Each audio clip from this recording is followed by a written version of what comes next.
All right, good morning, everybody. It is Jay again, and today we are going to be talking about Feijoas, the elusive Feijoas, and how to get fruit off of your Feijoa trees here in Phoenix, Arizona, or anywhere where there's a hot climate.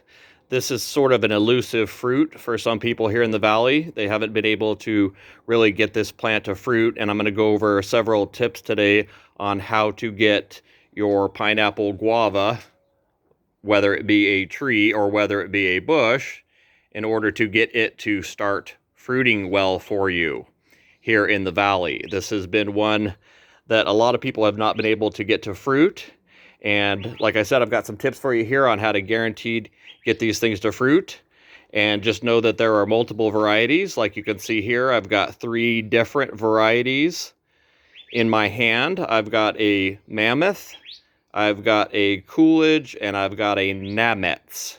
There are multiple varieties of Feijoa, or their other common name is pineapple guava, which is probably what you'll hear more often. Although these are not a true guava, these just kind of look like little guavas. But you can see that these have all fruited, and they definitely work here well in the valley. It's just a matter of getting a few things right on them, and you should be provided with fruit from then on out. So I'm going to go over a couple tips real quick on how to get these to fruit well for you. Okay, so the first tip that I want to go over is maturity. So pineapple guavas need some time, especially if you're putting them in the ground at your place, in order to root in well, in order to start to bloom and start to fruit. So a lot of you'll notice if you've got younger plants that are usually less than about 3 years old, well, they'll flower just fine, but then they don't set the fruit. The flowers seem to just kind of dry up and fall off, and a lot of people think that that's due to pollination issues, which it is a little bit, but you shouldn't have to get out here and hand pollinate really any of your fruit. None of us really have time to do that. So you really want these to kind of set fruit on their own.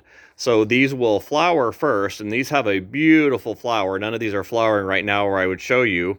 And that's what most people end up eating, is the actual flower petals, because they're very, very, very sweet, and they kind of taste like little gummy bears. They've got a kind of a little gummy texture to them. But you're actually wanting to get to the fruiting stage, and it really comes down to maturity. So a lot of people have younger plants that are usually, less than 3 years old, and these start to fruit really well at about the 3 to 5 year old range once you've had them planted in your yard for that long.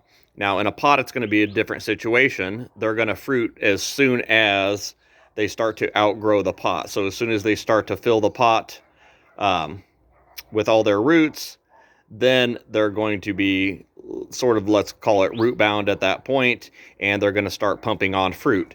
Now, as soon as you would plant a plant like this, you may not get fruit this next year, even though you see that it has fruit on it right now.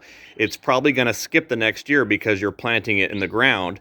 And once you do that, it's going to focus on a lot of that root growth, and it's really not going to focus too much on putting on fruit that next year after you've planted it.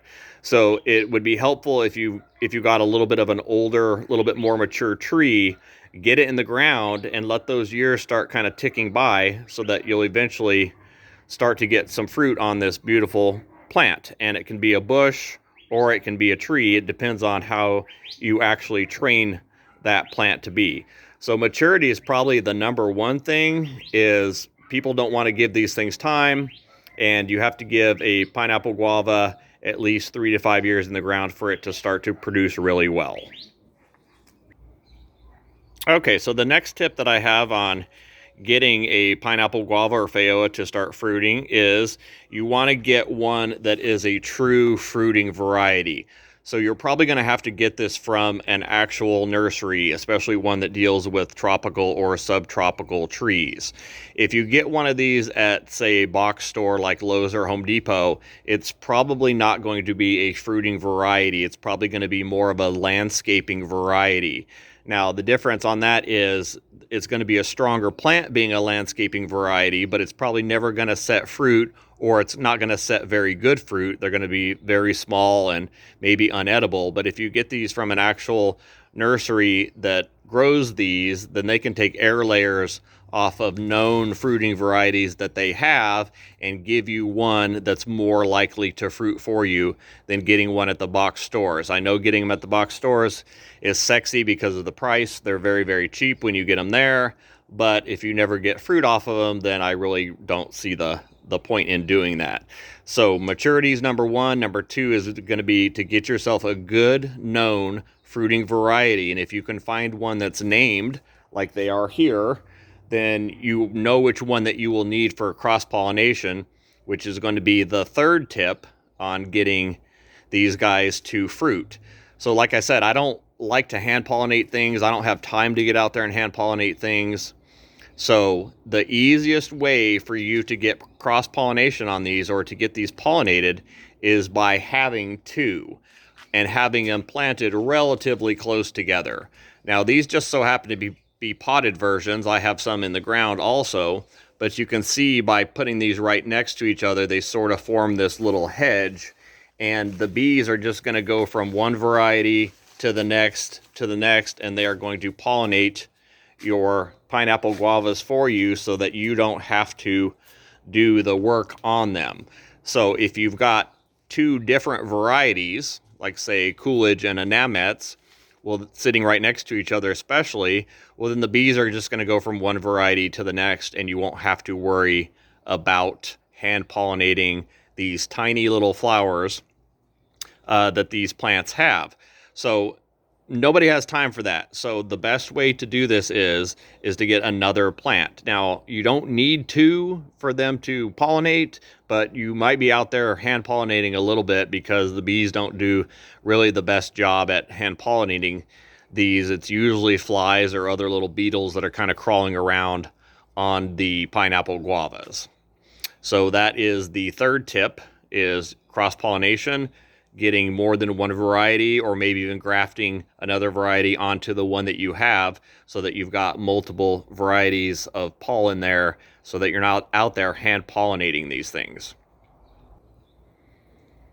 Okay, so the fourth tip is going to be food. Obviously, you're going to want to feed your pineapple guavas just like you do your other tropical and subtropical trees. They tend to like a little bit more food than other regular trees, deciduous trees, let's call it, or citrus trees. They like a nice heavy feeding.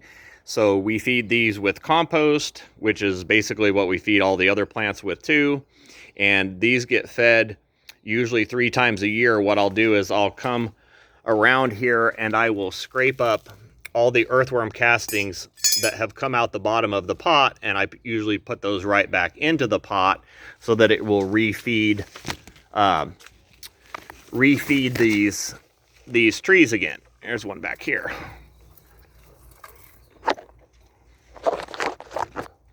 And there's another one too. So you can see that they're a pretty good sized fruit. They're not too small. In fact, they're a lot larger than like a strawberry or a lemon guava would be. And this is a really, really delicious fruit. And I'll cut some of these open here in just a minute so that you can see the inside of these. But let's go over the last tip, and then I will show you a nice mature one in the yard, if I can get a good video of that so that you can see what they look like when they're a little bit larger. But the fifth tip on these is going to be shade at first. So these plants will eventually need sunlight to provide fruit for you, but not when they're a smaller plant. And there are several reasons for that. One being it's very, very slow growing. And these also really like the cool weather. So these don't really like Arizona full sun. This is not one that you would want to plant out in the open by itself unless it's a little bit of a larger taller plant that's a little bit more mature, like some of these are here. Otherwise, you'd want to plant it in an area where it's a little bit shadier, a little bit cooler, and then allowing the plant itself to grow into the sun. So let's take a look at, let me cut a couple of these fruit open, and then let's go see if I can find a bigger one here in the backyard, if I can get a little video of it so you guys can see what they look like when they're a little bit larger.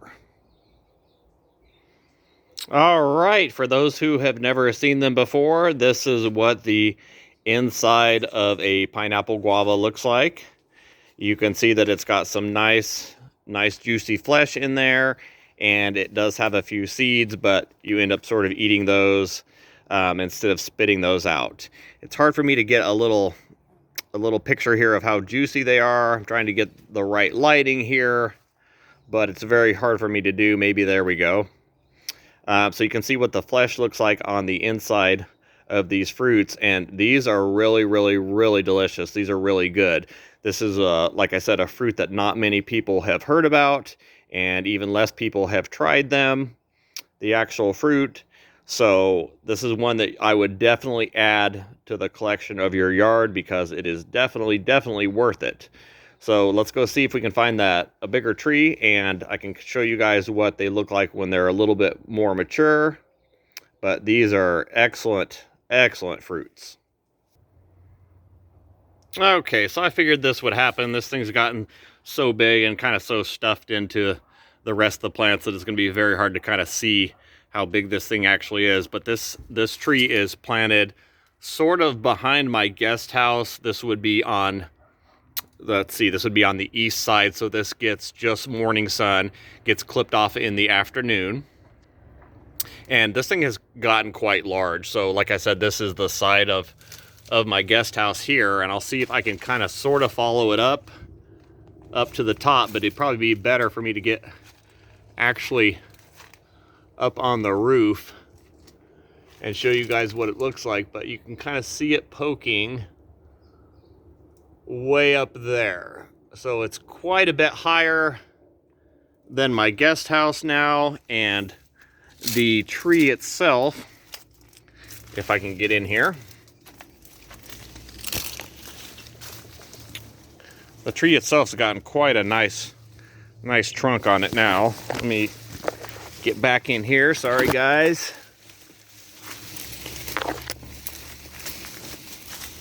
Now, this one, I sort of trained this one as a tree. So this one has a nice big trunk on it. You can see it's got about a 3-inch trunk on it, and kind of follow it up,